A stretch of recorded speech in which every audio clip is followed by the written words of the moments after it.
I'm Matt Hutchinson with Seed Consultants, and we're here in southwest Ohio looking at a field of soybeans that has some herbicide damage, and we just want to take this opportunity to discuss and remind growers of some key things when we talk about herbicide traits and applying herbicides to our crops. So one issue we're running into, especially with soybeans, is when you look at all the traits available to farmers, from non-GMO to the stacked soybean traits, there's about 10 different options.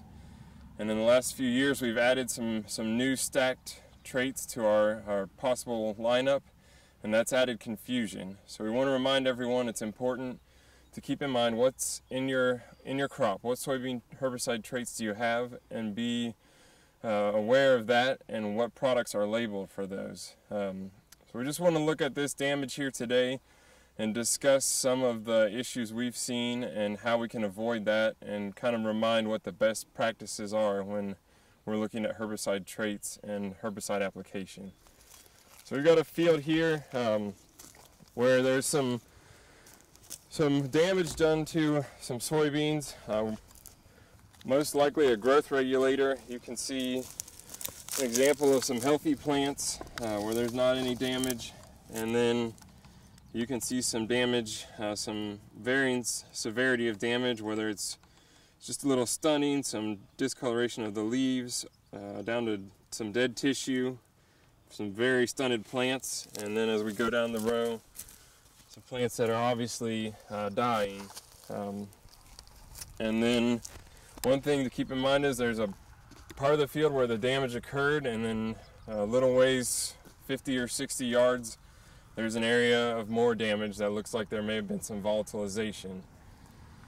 One thing that we're seeing is there's some confusion, especially on the new herbicide traits when we look at enlist and extend. There's some confusion as to what products can be applied, or can you apply one product from one program to another soybean trait, and the answer is no. Only extend products would go on extend soybeans, only enlist products would go on enlist soybeans.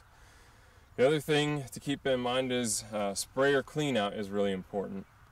We've seen some damage where sprayers haven't been completely cleaned out, or the tank was cleaned out and the booms weren't. Another thing that we've also seen is some off-label applications. So back to the issue with confusion over what traits are in certain crops and what herbicides are able to be applied on those. We've seen some products applied to crops that they aren't labeled for, and so you'll see damage there.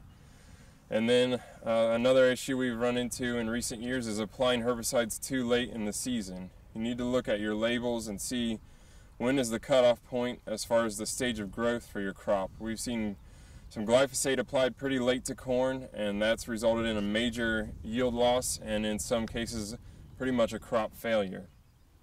But the main issue is you need to stay educated on what traits are in your products, stay in communication with where you purchase your seed, your local agronomist, and whether you're applying the herbicides yourself or a retailer, make sure you're getting the right product on the crop and make sure that you're following the label.